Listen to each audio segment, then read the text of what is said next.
Flagship phones have always been something special, but what happens after a few years? Today, we're going to compare the legendary Huawei Mate 40 Pro from 2020 with the almost brand new Xiaomi 14. Is it worth buying an old flagship instead of a brand new mid-range or flagship phone? Let's find out. I'll be putting both phones through a series of real-world tests: performance, camera quality, battery, special features, and more. First things first, what's inside the box? Let's check out the packaging. As you can see, both phones are part of a collaboration with Leica, which means we can expect some serious camera performance from both of them. On the left, we have the Xiaomi 14. It comes with a 90-watt charger and a case included. On the right, the Huawei Mate 40 Pro, also with a case, a 66-watt charger, and even a pair of wired headphones in the box. So in terms of packaging, Huawei takes the point here. Now the design. The Mate 40 Pro has an extremely curved display, so much that you can barely even see the volume and power buttons. It gives the phone a very clean, futuristic look.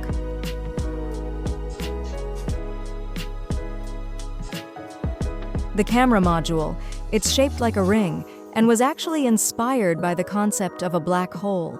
Design is, of course, a subjective thing, but to my eyes, the Huawei Mate 40 Pro looks a lot more futuristic. It has that elegant curved display, a unique camera module, and overall just feels more premium in the hand. Despite the extreme curves of the display, Huawei has implemented smart software adjustments. When you're watching videos or playing games in full screen, the content stays within the flat area of the screen, so nothing gets lost over the edges.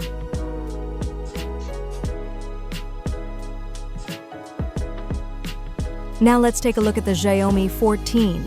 The phone has incredibly small bezels, giving it a very modern and clean front look. On the back, the camera module is square-shaped, which gives it a more minimalistic and balanced design. Overall, the phone feels solid and comfortable in the hand, compact but premium. So when it comes to design and build quality, I'd say the Huawei takes another point. Now, let's put the cameras to the test.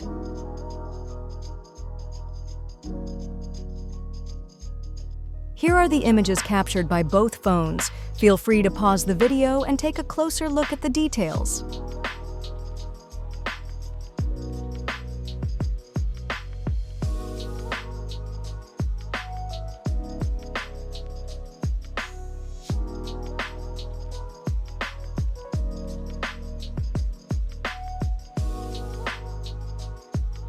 Now, let's compare their video capabilities, stabilization, dynamic range, and overall sharpness.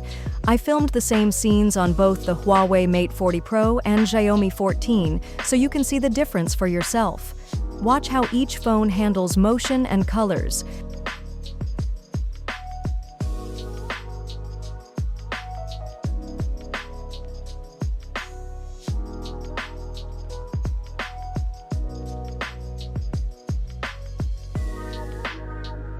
For slow-motion fans, here's where things get interesting.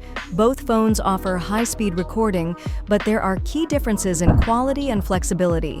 Let's see how the Mate 40 Pro and Xiaomi 14 handle dramatic slowdowns.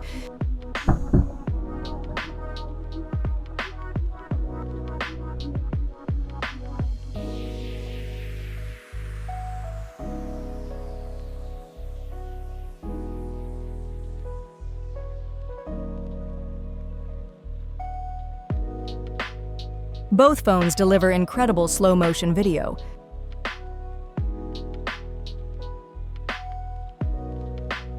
When it comes to slow motion, the Huawei Mate 40 Pro has one killer feature Xiaomi can't match.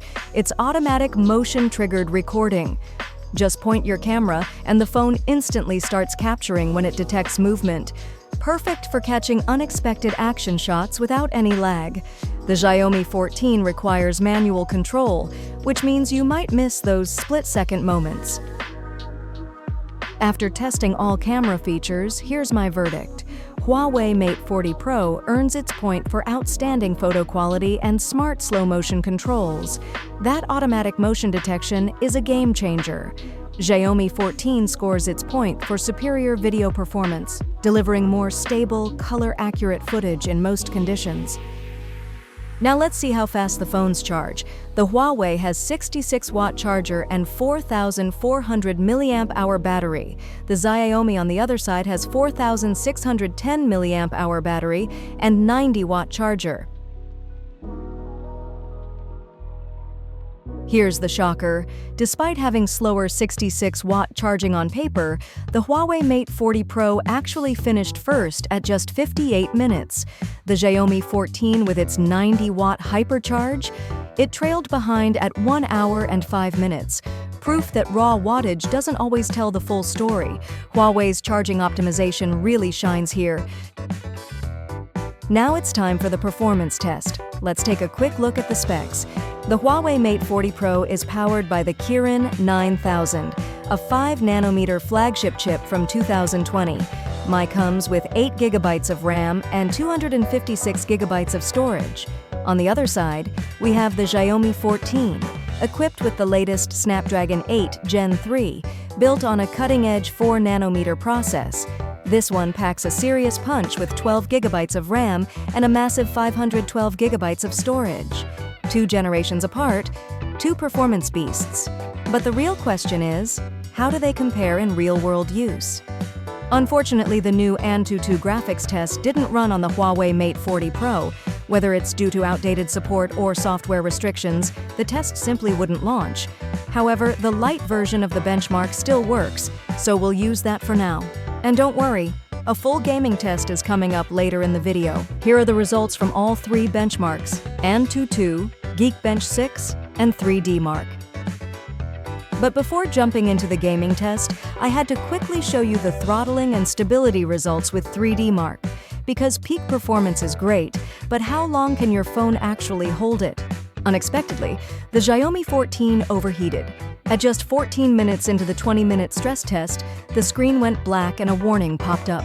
Here are the results from the Huawei Mate 40 Pro. Now let's move on to the gaming tests. I recorded 1 full hour of Genshin Impact gameplay on both phones with the same settings.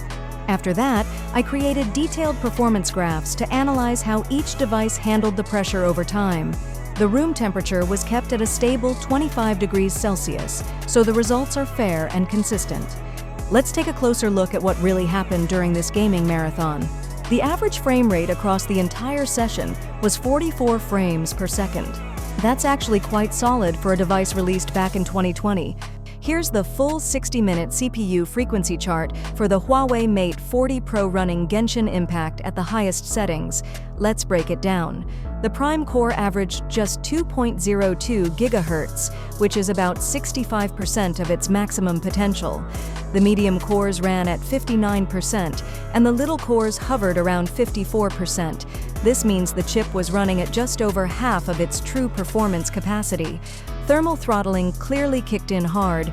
In the end, the Huawei Mate 40 Pro delivered an average of 45 FPS while consuming just 5.4 watts of power. Not bad at all for a 5nm chip from 2020.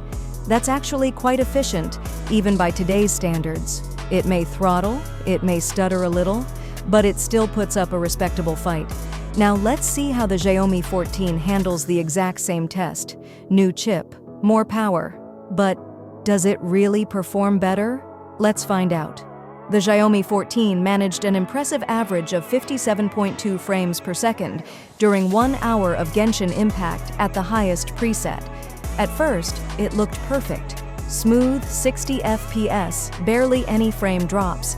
This is what we expect from a flagship with the Snapdragon 8 Gen 3, right? But then, something changed. In the final minutes of the test, the frame rate began to collapse. From near constant 60, it fell below 50, even down to the 30s at times. And it wasn't just a momentary glitch, it stayed low until the end. Why? Just look at the CPU frequency chart. The Prime core, which held strong early on, drops massively, from over 2.5 GHz to nearly 1 GHz. Even the performance and efficiency cores followed. It's clear, thermal throttling hit hard. The chip was forced to slow down to survive. So while the average looks great on paper, the real-world experience took a hit when it mattered most. The Xiaomi 14 starts strong, but struggles to finish the race. Huawei Mate 40 Pro averaged 44.6 FPS at 5.37 watts, giving it an efficiency of 8.3 FPS per watt. For a 2020 flagship, that's seriously impressive, especially when compared to the Xiaomi 12 Pro with Snapdragon 8 Gen 1, a 4nm chip. It averages around 50 FPS at 6.8 watts or 7.3 FPS per watt. So yes, the Kirin 9000 more efficient than Gen 1. The Xiaomi 14 takes the top spot in this test with 57.2 frames per second at 6.1 watts, reaching 9.4 frames per second per watt, but in the final minutes, it throttled hard. Now let's talk about the thing everyone brings up. Huawei doesn't have Google services, but honestly, I've learned to live without them, and it's really not that hard.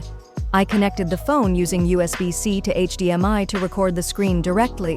What's more, the Mate 40 Pro has a Samsung DeX-style desktop mode, letting me run multiple apps at once, just like on a computer. I launched Genshin Impact, YouTube, Minecraft Java using Pojav Launcher, Instagram via Aurora Store, and everything ran smoothly at the same time. And the best part? The phone's main screen can be used independently while the external display runs the desktop. I even opened Google Earth on the phone itself while the other apps were still running in desktop mode.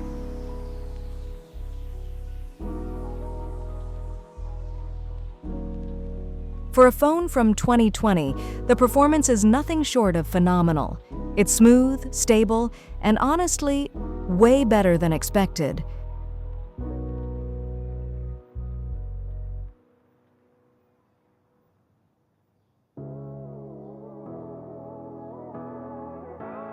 So how do I get my apps without Google Play?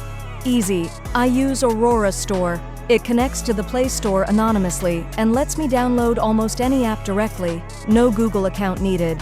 For open source and privacy-friendly apps, I use F-Droid. It's perfect for utilities, browsers, launchers, and even emulators. And for apps that usually require Google services, like YouTube, Gmail, or Maps, I use Gbox. And now the final note. The Huawei Mate 40 Pro isn't just about performance. It's packed with smart features you rarely see today. It can detect when you're looking at it, and if someone calls, it'll automatically lower the ringtone volume just because it sees you're paying attention. It knows the direction your head is facing and rotates the screen only when you need it to. No more annoying accidental flips. Even when the screen is off, if you glance at it, it can wake up and show the time, like it's waiting for your eyes. And let's not forget the face unlock. It works instantly, even in total darkness, thanks to its advanced 3D sensor. And even with all these smart features constantly working in the background, the Huawei Mate 40 Pro doesn't drain its battery. Why? Because everything is incredibly well optimized. Face tracking, gesture control, smart display rotation, it's all handled efficiently. Now let's compare it to a more recent mid-range device, the Xiaomi Redmi Note 14 Pro Plus 5G, powered by the Snapdragon 7S Gen 3. In 3D Mark Wildlife, Huawei scores 6,840, while the Redmi hits just 4,054. That's a huge difference in GPU power. And in Geekbench 6, Huawei still wins. Single-core, 1,128 versus 1,178, almost the same. But multi-core, 3,661 for Huawei versus just 3,146 for the Redmi. Despite being from 2020, the Kirin 9000 still outperforms newer mid-range chips. Of course, the Redmi Note 14 Pro Plus doesn't come with all the extras. No curved display, no high-end camera system, no advanced gesture controls, and definitely no face unlock that works in total darkness. It's a decent mid-range phone, but it's missing all the premium touches that make the Huawei Mate 40 Pro feel like a true flagship, even years later. Now let's talk price. The Xiaomi Redmi Note 14 Pro Plus 5G starts at around $377 brand new. Not bad for a modern mid-ranger, but here's the interesting part. A brand new Huawei Mate 40 Pro, though hard to find, can still be bought for around $468. And if you don't mind a used one, you can find it for as low as $290 with minimal signs of wear. For just a little more than the Redmi, you're getting a true flagship. So, should you still buy the Huawei Mate 40 Pro in 2025? If you're after strong performance, flagship build, great battery efficiency, and unique smart features, it's still a tempting choice. But we can't ignore the downsides. The Android version is outdated, and in some regions, like the UK, the phone is still stuck on EMUI 12 Android 10. Meanwhile, regions like China already enjoy EMUI 13 or even Harmony OS updates. This older software means weaker security, and some newer apps may not be fully supported or optimized. You'll miss out on things like improved permission controls, better background task management, and the latest API support found in Android 13 or 14. And worst of all, the bootloader is locked, so you can't flash a custom ROM or extend the phone's lifespan with community support. If it were unlocked, this phone could have had a true second life. So, is it worth it? Yes, if you value premium hardware, a unique Huawei experience, and don't need the newest Android features. No, if you care about long-term updates, app compatibility, system security, or deep customization. By the way, this entire video was recorded using the Huawei Mate 50 Pro, another solid device from Huawei. It doesn't have the same curved display or some of the gesture features of the Mate 40 Pro, but it runs EMUI 14, and installing Google services is super easy. And as for the camera performance? Well, you've been watching it this whole time. See for yourself. The Snapdragon 8 Plus Gen 1 chip inside also delivers excellent performance. So if you're wondering, yes, this phone can hold its own too. If you enjoyed the video, don't forget to like, subscribe, and drop your thoughts in the comments. Would you still use a Mate 40 Pro today? And thanks for watching. Your attention means a lot to me.